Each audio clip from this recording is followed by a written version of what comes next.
ሰላም እንዴት ናችሁ? የደሱ ሄልት ቤተሰቦች እኔ ዛቤሪ ይመስገን ደህና ነኝ። በያላችሁበት ሰላማችሁ ይዛ።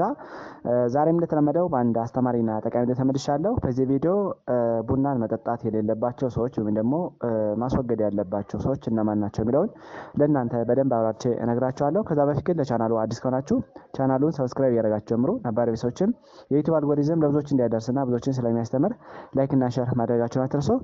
አብራችሁን ቆዩ።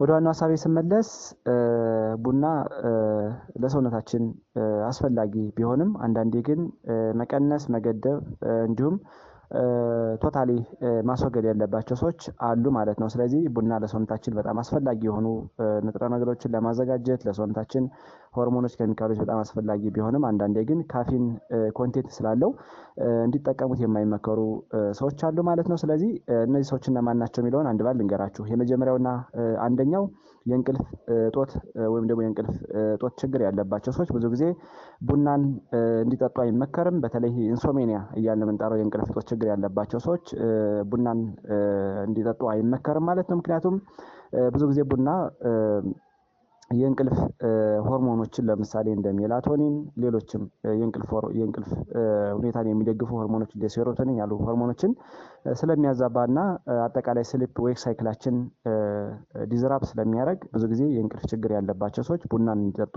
አይመከርም ማለት ነው። በተለይ የእንቅልፍ ሆርሞን እያልን የምንጠራውን ሜላቶኒን ለምንጠራውን ስለሚያዛባና ዲዝራፕት ስለሚያደርግ እንቅልፍ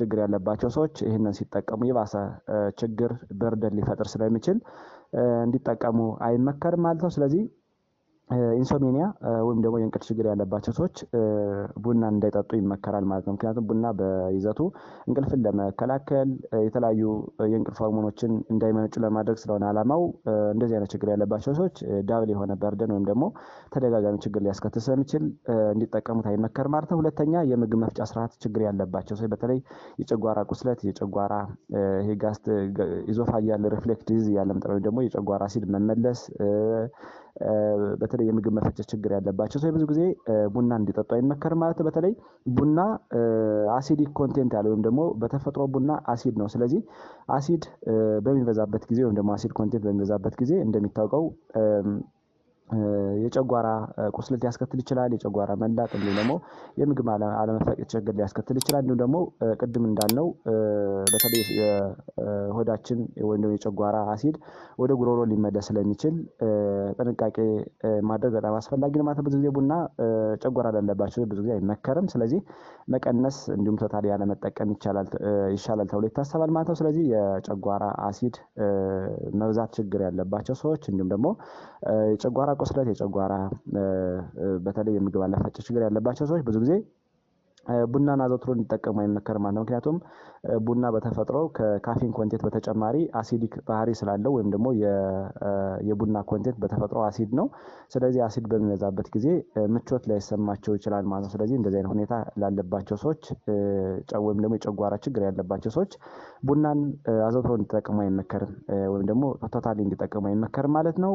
ሶስተኛ ግፊት ያለባቸው ሰዎች ነው። በተለይ ቡናን መጠጣት ለጊዜው ግፊትን የሚጨምር ቢሆንም ነገር ግን ድግግሞሹ ወይም ደግሞ ሬፒቲሽኑ በሚበዛበት ጊዜ ግፊት ላለባቸው ሰዎች የግፊትን መጠን ራይዝ ሊያደርግ ይችላል ወይም ደግሞ ግፊት ከመጠን በላይ እንዲበዛ ሊያደርግ ስለሚችል ግፊት ያለባቸው ቡናን ሬስትሪክት ማድረግ አለባቸው ወይም ደግሞ መቀነስ አለባቸው ተብሎ ይታሰባል። እንዲሁም ደግሞ በተለይ ግፊታቸው መድኃኒት እየወሰዱ ግፊታቸው ራይዝ እያደረገ ለሚያስቸግራቸው ሰዎችም ቡናን አዘውትሮ እንዲጠቀሙ አይመከርም ማለት ነው።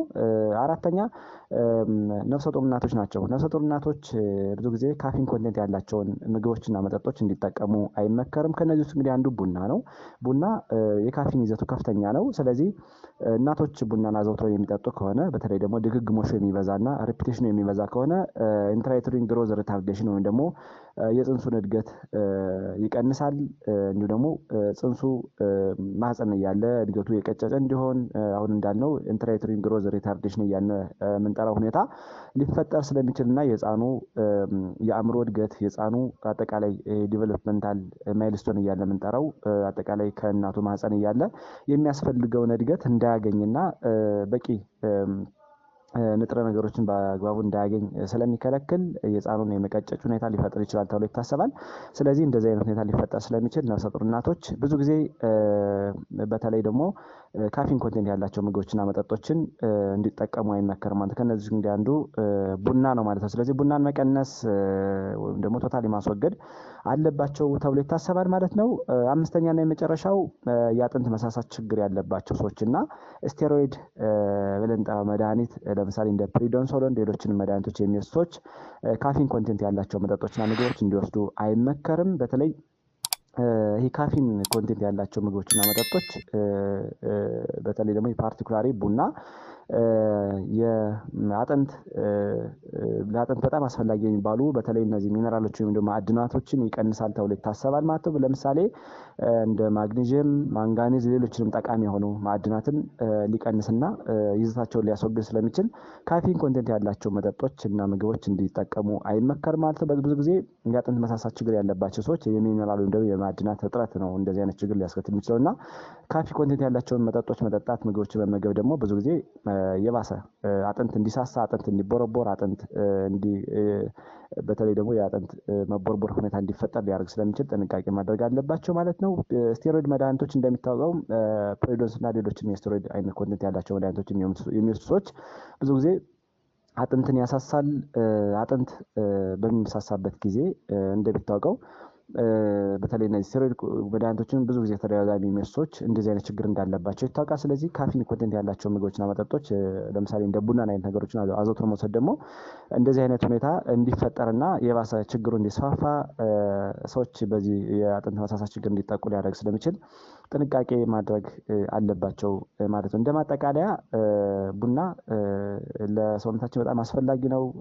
በተለይ መጥነን እንጠቀም ከሆነና በአግባቡ እንጠቀም ከሆነ ለሰውነታችን በጣም ጠቃሚ ነው። ነገር ግን አሁን እንዳልኳችሁ ለሰውነታችን አስፈላጊ ቢሆንም አንዳንዴ ግን ቡናን በመጠኑ እንዲጠቀሙና እንዳይጠቀሙ የሚመከሩ ሰዎች አሉ። ከነዚህ ውስጥ እንግዲህ አንዱ የእንቅልፍ እጦት ችግር ያለባቸው ነው ኢንሶምኒያ ያለባቸው ሰዎች እንደዚህ አይነት ሁኔታ ካለባቸው መውሰድ የለባቸው። ሌላው የምግብ መፍጫ ስርዓት ችግር ያለባቸው ሰዎችም መውሰድ የለባቸውም ተብሎ ይታሰባል። ቅድም እንደነገርኳችሁ ሌላው ግፊት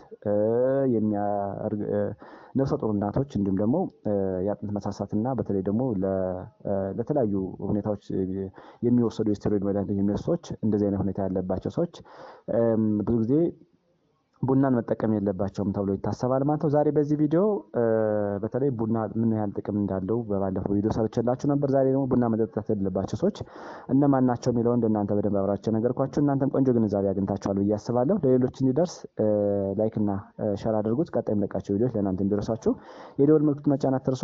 አመሰግናለሁ። ባይ ባይ።